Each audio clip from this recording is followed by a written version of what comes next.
Assalomu alaykum, hurmatli kuzatuvchilar. Bugun biz sizlar bilan fizika fanidan laboratoriya mashg'ulotini kuzatamiz. Bugungi laboratoriya mashg'ulotimizning nomi jismlarning hajmini o'lchash. Buning uchun bizga kerakli bo'ladi suyuqlik. Biz suyuqlik sifatida suvni oldik. Jumraklik idish hamda menzurka noodatiy shaklga ega bo'lgan toshni tanlab oldik.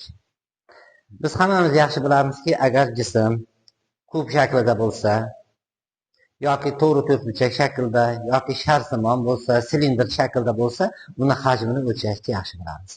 Agarda noodatiy shaklga ega bo'lgan jismni hajmini o'lchaydigan bo'lsak, u ozgina bizga murakkablik keltiradi. Shuning uchun biz uni suyuqlikdan foydalanib hajmini o'lchaymiz. Buning uchun jumraklik idishni suv bilan to'ldiramiz.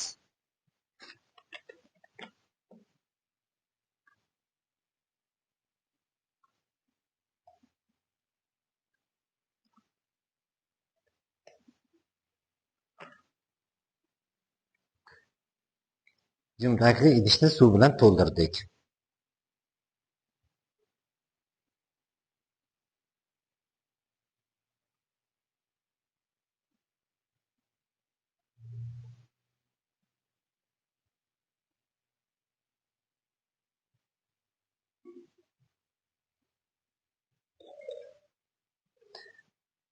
Jumrakli idishning tagiga ikkinchi bir idishni qo'yamiz.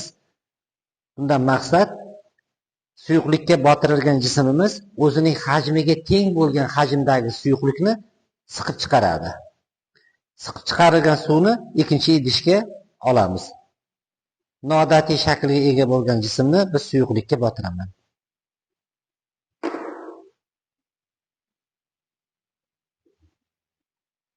Mana biroz kutishimiz natijasida o'sha botirilgan jism o'zining hajmiga teng bo'lgan suyuqlikni sirtga siqib chiqardi va jumrak orqali ikkinchi idishimizga tomib bo'ldi. Endi ikkinchi idishda olingan suvni biz qancha ekanligini o'lchashimiz uchun menzurkadan foydalanamiz.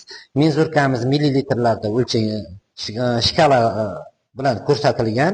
O'sha necha millilitr ekanligini o'sha shkala orqali ko'rib olamiz. Mana hozir menzurkaga men boyagi chiqarilgan suyuqlikni soldim. Qani ko'raylikchi necha shkalani ko'rsatyapti ekan. Demak, boyagi suyuqlikka botirilgan noodatiy